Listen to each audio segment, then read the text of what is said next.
What's going on, guys? Ben here with Strong Insurance. Today we are going to cover cargo insurance, why it's important, what it does, and some of the nuances that come along with cargo insurance. So we'll get right into it. Cargo insurance is exactly what it sounds like. It is going to cover the cargo that is in your care, custody, and control on behalf of a broker or shipper while you're moving it from point A to point B for an accident, for theft, for fire, all of those perils. Um, Generally, the brokers and shippers in the industry are going to require you to carry a $100,000 limit with either $1,000 or a $2,500 deductible.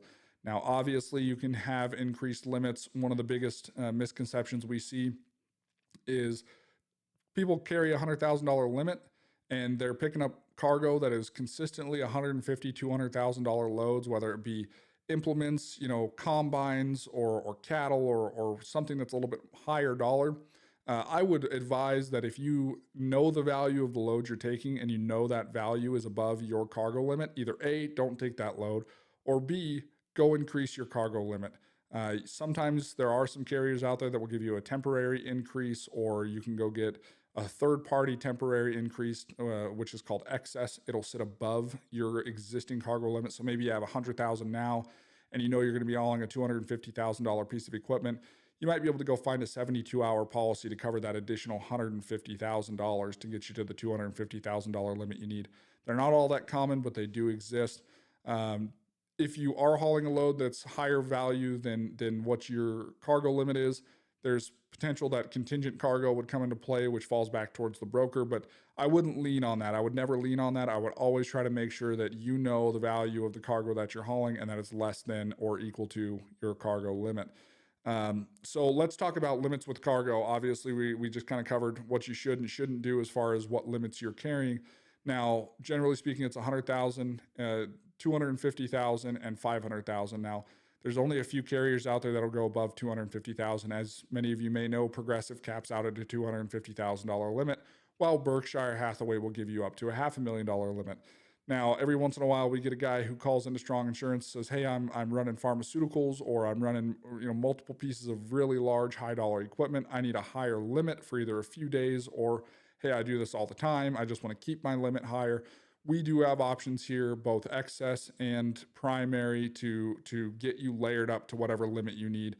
We've seen limits as high as millions, a few millions of dollars that they needed for some high dollar pharmaceuticals. So there's a ton of options when it comes to cargo, but generally you're going to see three limits: 100, 250, or 500,000. Now, a couple endorsements to keep an eye out for on your cargo are going to be reefer breakdown, whether you're power only or you're dedicated reefer.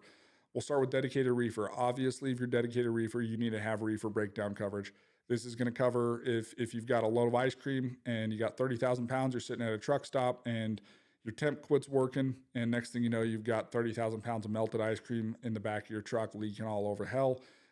You won't have coverage for that under your traditional cargo policy. You have to have a reefer breakdown rider on your cargo policy in order to have coverage for that. Same thing with power only, guys. Don't forget about reefer breakdown. If you're power only and you're hauling flatbed one day, cattle the next day, hay the next day, and then going and picking up a reefer load in California of grapes and taking it somewhere else, make sure that you've got reefer breakdown endorsements, because if you spoil whatever it is your commodity in the back of that truck is, and you don't have it, you are SOL. So really important to make sure that you have reefer breakdown if you need it. And the last little bit I want to cover here is unearned freight coverage.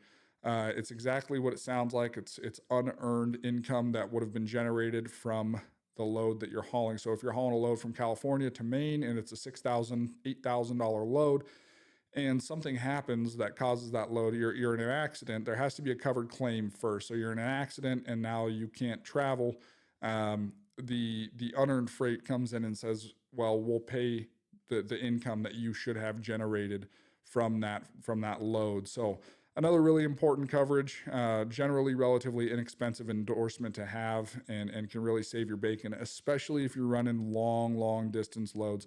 It would be one thing to be out of a load for $1,500 if you're just running a 300-mile radius load and you're out $1,500. That's one thing. But if you're running one of these crazy loads from Texas to Alaska that pays $27,000 in the dead of winter, and something happens to that cargo, and now you can't deliver on time, you're in a world of hurt. So unearned freight is a really good coverage to look into. If you're unsure of what you currently have as far as your cargo limits, unearned freight, reefer breakdown, any sort of endorsements, feel free to reach out to any of our TRIP certified agents. We've got the link down below this video. You can reach out to them. They'll take a look at your existing policy and see if there's any issues or concerns there. Additionally, if you'd like to continue to learn more about trucking insurance and the trucking industry as a whole, feel free to give us a like, follow, subscribe, and keep it rubber side down.